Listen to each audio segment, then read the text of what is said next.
Welcome to our సి కాలిగ్నా play school. ఈరోజు క్లాస్లో మనం కొన్ని వొకాబులరీ చూద్దాం. క్రితం క్లాస్లో మనం వొకాబులరీ నేర్చుకున్నాం కదా, స్పెల్లింగ్స్ నేర్చుకున్నాము. ఆ స్పెల్లింగ్స్ ఉపయోగించి మనం వాటితో మ్యాచింగ్ చేద్దాం. ఇక్కడ పిక్చర్స్ ఇచ్చారన్నమాట, ఇక్కడ కాబట్టి ఈ పిక్చర్స్ స్పెల్లింగ్స్ మనం ఇక్కడ నుంచి చూసి వాటిని మ్యాచింగ్ చేద్దాం. ఇదేంటిది? జామ్. ఇదేంటిది? జామ్. జామ్ స్పెల్లింగ్ ఎక్కడుంది? ఇక్కడ. ఇది వ్యాన్, ఇది క్యాన్. ఇక్కడ ఎక్కడుంది? జామ్. జేతో స్టార్ట్ అయ్యి కాబట్టి ఇక్కడ ఉంది. JAM jam. JAM jam. ఈ జాముని తీసుకెళ్ళి మనం ఇక్కడ పెడదాము, జామ్ దగ్గర పెడదాం. ఓకేనా? ఇప్పుడు ఇదేంటిది? ప్యాన్. ప్యాన్ స్పెల్లింగ్ ఏంటిది? మనం నేర్చుకున్నాం కదా, PAN ప్యాన్. ఇప్పుడు ప్యాన్ అనేది ఎక్కడ ఉందో చూద్దాం. ఎక్కడుంది?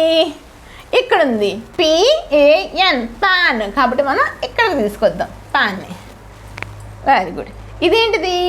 పిక్చర్ ఏంటిది? క్యాట్. క్యాట్ స్పెల్లింగ్ ఏంటిది? CAT cat. మనం ఇక్కడ క్యాట్ ఎక్కడ చూసి అక్కడ పెడదాం. ఎక్కడుంది క్యాట్? ఇక్కడ ఉంది. కానీ ఇది తీసుకెళ్ళి మనం క్యాట్ దగ్గర. క్యాట్. ఇదేంటిది? ఏమని చెప్పుకున్నాం మనం ఇందులో? మ్యాడ్. పిచ్చి కదా, కాబట్టి ఇక్కడ ఎందులో ఉంది? మ్యాడ్ స్పెల్లింగ్ ఏంది? MAD mad. ఎక్కడుంది? MAD. ఇది ఇక్కడ ఉంది. MAD తీసుకొచ్చి మనం ఇక్కడ పెడదాం. మ్యాడ్. ఇదేంటిది? ఆ పిక్చర్ పేరేంటిది? మ్యాట్. మ్యాట్ స్పెల్లింగ్ ఏమని చెప్పుకున్నాం? MAT. కాబట్టి ఇక్కడ ఉందా మ్యాట్? ఇక్కడ ఉంది. కాబట్టి మ్యాట్ని తీసుకెళ్ళి మనం ఇక్కడ తీసుకెళ్ళి ఇక్కడ డ్రాప్ చేద్దాం. మ్యాట్. Very good. ఇప్పుడు ఇదేంటిది? ఏమో చెప్పుకున్నాం? ల్యాప్. స్పెల్లింగ్ ఏంటిది? LAP lap. ఎక్కడుంది ల్యాప్ అనే స్పెల్లింగు?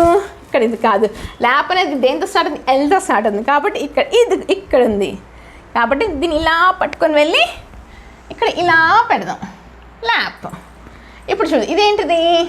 వ్యాన్. ఏంటిది? VAN van. ఇప్పుడు ఎక్కడుంది వ్యాన్ అనేది? ఇక్కడ ఉంది. కాబట్టి మనం వ్యాన్ తీసుకెళ్ళి ఇక్కడ పెడదాం. ఇదేం చెప్పుకున్నా? క్యాన్. ఎక్కడుంది? ఇదిగో లాస్ట్ ఇదే మిగిలింది. కానీ ఈ can. CAN can. CAN can. CAN can. ఇప్పుడు మన ఆన్సర్స్ని సబ్మిట్ చేద్దాం. మనం పెట్టిన ఆన్సర్స్ అన్నీ కరెక్ట్ అనమాట. కాబట్టి ఇది కరెక్ట్. మనం తర్వాత క్లాస్లో మళ్ళీ కలుద్దాం.